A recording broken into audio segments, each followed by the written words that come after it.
नमस्कार दोस्तों। अभी इसराइल, यूएसए और ईरान वॉर को लेकर सबसे बड़ा अपडेट ये आए हैं कि फाइनली आज 8 तारीख को इसराइल और ईरान की जो वॉर है उसमें टर्निंग पॉइंट आ गए। टर्निंग पॉइंट ये आया कि दोनों कंट्रीज़ के बीच में फाइनली सीज फायर हो चुका है और इसमें मध्यस्थता करने वाला कंट्री था पाकिस्तान। पाकिस्तान के लिए डेफिनेटली ये डिप्लोमेसी का नया कीर्तिमान हो सकता है।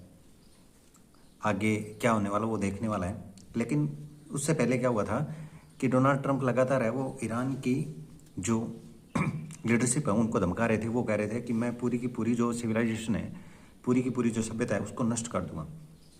मास डिस्ट्रक्शन वाले जो बॉम्ब है मैं उनका यूज करने वाला हूँ। अगर वो चाहते हैं, ईरान के लिए बोला कि अगर वो ईरानियन जो लीडरशिप वो चाहती है कि अगर ऐसा ना हो तो उनके सामने एक रास्ता है, वो है सीज फायर का, कि वो सीज फायर कर लें बिना किसी डिमांड के और हम लोग उसको उनको बख्श देंगे। इसके रिटर्न में ईरानियन लीडरशिप ने एक बार तो मना कर दिया था। उन्होंने कहा कि हम झुकने को तैयार नहीं हैं, हमारी डिमांड मानी जाएगी तभी हम लोग है वो सीज फायर करेंगे, वरना नहीं करेंगे। लेकिन यूएसए और ईरान की जो लीडरशिप है उनके बीच में एक बातचीत हुई, एक समझौता हुआ है और फाइनली सीज फायर की घोषणा कर दी गई है। अभी युद्ध विराम की स्थिति है।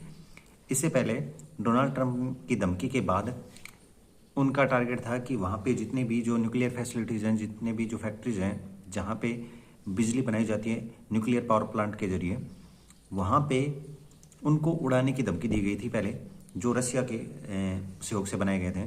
तो बहुत सारे जो सिविलियन थे उन्होंने उन पावर प्लांट्स के चारों ओर एक ह्यूमन चैन बना ली थी और वो उसे प्रोटेक्ट करने की जिम्मेदारी उठा रहे थे। वो कह रहे थे कि अगर आपको पावर प्लांट उड़ाना है तो साथ में हमें भी उड़ाना है।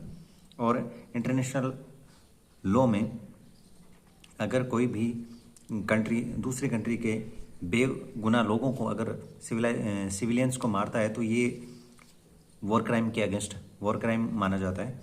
हालांकि हम लोग जानते हैं कि यूएसए के लिए वॉर क्राइम कुछ भी नहीं है।